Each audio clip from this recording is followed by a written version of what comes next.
Bonjour à tous, c'est Pierre pour Technoid et bienvenue pour ce nouveau test. Aujourd'hui on va parler du Oppo R15 Pro. Donc le milieu de gamme assez premium qui est à la cible des jeunes en visu, vendu à 649 €. On va voir tout de suite ce qu'il vaut.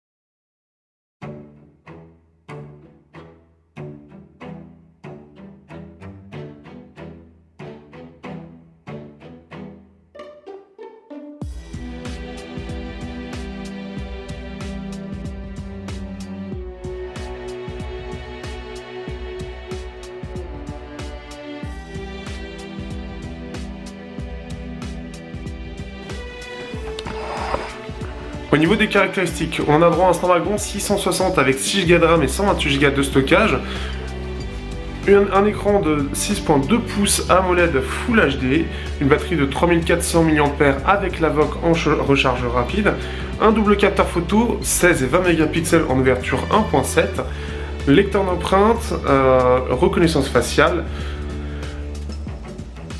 le tout sous ColorOS 5.1 et Android 8.0, sur couche très particulière, et vendu donc à 649 € au départ, maintenant 549. Est-ce que c'est temporaire ou non? Je ne sais pas, à voir plus tard en fait, selon les choix de Oppo.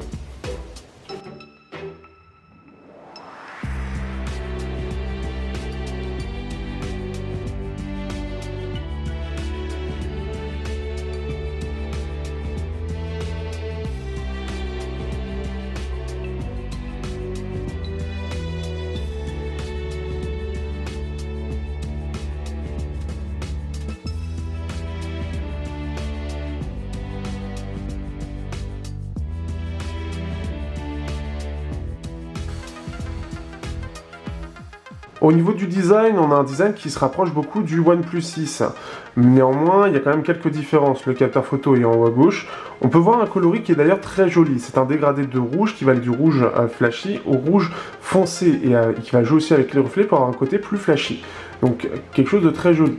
L'encombrement est plutôt bon. On va retrouver vraiment le design à l'avant du OnePlus 6. Le lecteur d'empreintes est un petit peu dommage parce qu'il n'a pas exactement le même coloris, ce qui va un peu faire tâche dans ce très beau design. Il a surtout un toucher particulier qui le rend vraiment unique.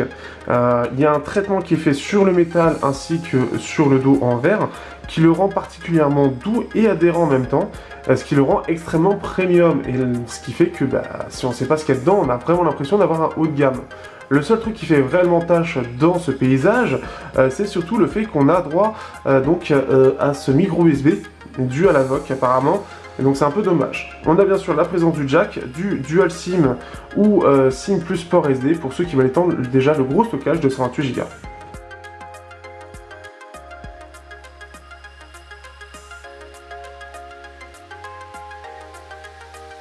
Au niveau de la surcouche, on est sur du ColorOS 5.1 avec Android 8.0 en fond. Et ColorOS est très modifié. Pour ceux qui aiment ce côté très iOS, vous allez sûrement apprécier. Beaucoup de choses par rapport à la ROM chinoise vont être enlevées, ça c'est un petit peu dommage. Mais ceux qui aiment bien les codes iOS pour la plupart des choses, notamment sa fluidité, son optimisation et les animations qui sont vraiment jusqu'au bout, entre guillemets, vous allez vraiment apprécier. Par contre, le suivi est assez mauvais, en tout cas sur les ROM globales, à voir par la suite, mais ce n'est clairement pas le bon point d'Oppo. Au niveau de l'écran, on a droit à un écran de 6.2 pouces AMOLED en Full HD. Donc un écran, c'est le même que le OnePlus 6 avec ce côté malheureusement un peu grisâtre qu'on peut trouver par rapport au châssis. Et ça, c'est le côté un petit peu dommage. Et aussi, la petite chose qui est un petit peu dommage, c'est qu'il est un peu saturé. Ce n'est pas quelque chose qu'on peut modifier, contrairement au OnePlus 6. Ce qui fait qu'on devra se faire aux couleurs un peu flashy, un peu saturées de l'écran. Et ça ne pourra ne pas plaire à tout le monde. Pour ceux qui aiment, eh bien, notamment le cible qui est visé, qui est le cible jeune, vous allez apprécier.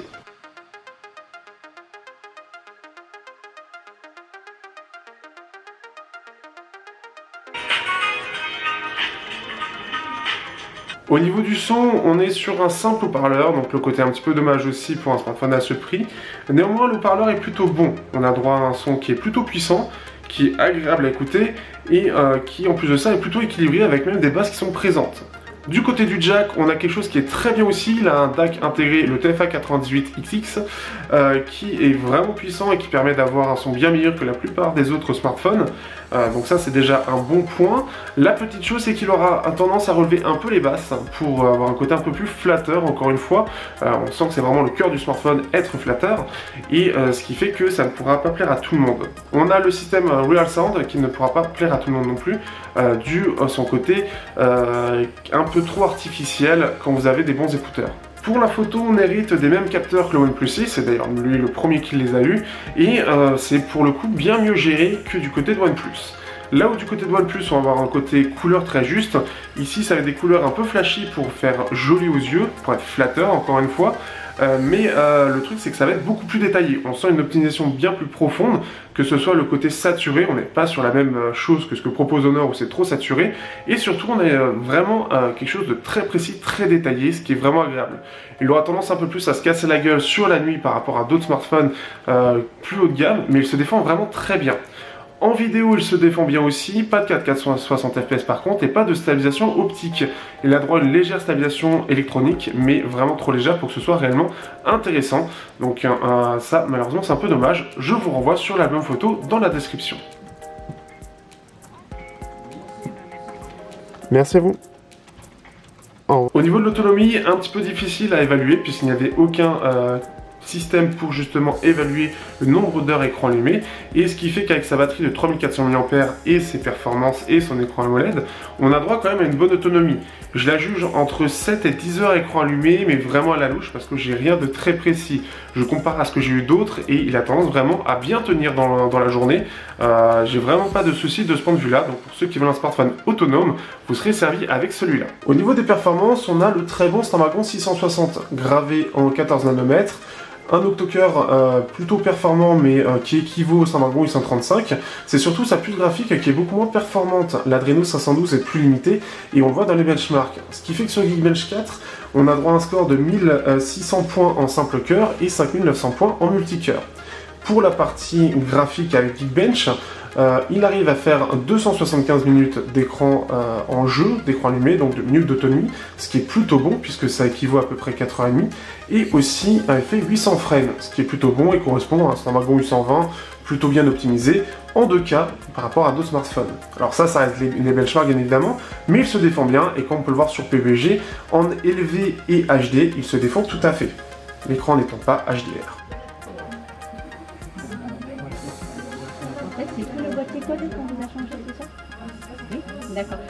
Alors, que peut-on dire sur ce smartphone? Eh bien, ce Oppo est vraiment le côté un peu flatteur dans tous les points de vue. C'est-à-dire que on a ce côté design qui est très flatteur, un rouge assez vif, qui est très travaillé. Même la sensation du toucher est très travaillée aussi. On a les photos qui sont vraiment très bien, très détaillées, mais aussi avec ce côté un peu saturé. Le jack aussi qui est de bonne qualité et encore une fois avec plus de basse pour avoir ce côté un peu plus flatteur, et le tout avec un écran qui est aussi saturé. La cible, c'est pour les jeunes, ça se voit et ça se voit clairement sur tous les aspects puisque aucun aspect n'a été négligé pour la cible en fait, pour ce côté un peu jeune, ce côté un peu saturé, un peu flashy de tous les bords, et ce qui fait que ça le rend assez sympathique au final. Donc pour ceux qui veulent justement quelque chose un peu flatteur et qui soit vraiment agréable à regarder, eh bien ce smartphone sera tout trouvé. Pour ceux qui veulent faire plus attention, le problème c'est qu'il coûte un peu cher par rapport au reste du marché.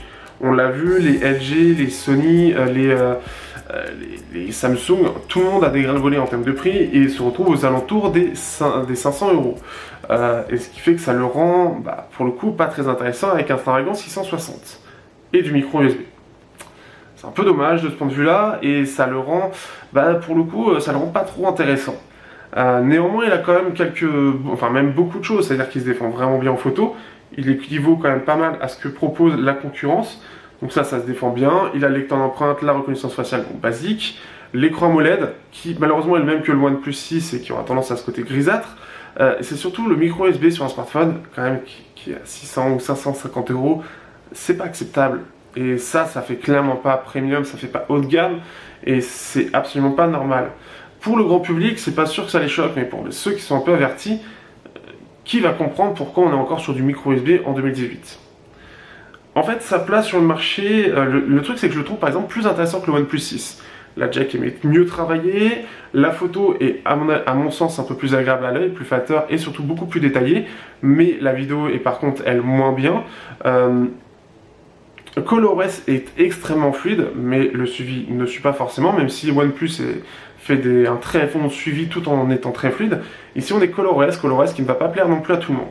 Bref, c'est un choix à faire, un choix particulier, et ce qui fait que je pourrais comprendre, en fait, autant j'aime beaucoup ce smartphone, mais je le trouve encore trop cher. Ce qui le rend un petit peu sympa, c'est quand même qu'il a aussi les 128 Go, ce qui fait forcément un peu augmenter le prix, mais néanmoins, face à la concurrence, il est difficile à défendre, et pourtant il est très bien. Donc c'est plus, en fait, presque un coup de cœur que vous aurez sur ce smartphone, néanmoins, des coups de cœur, vous en avez beaucoup au même prix. Sur ce, je vous dis à bientôt pour un prochain test sur Teknoid.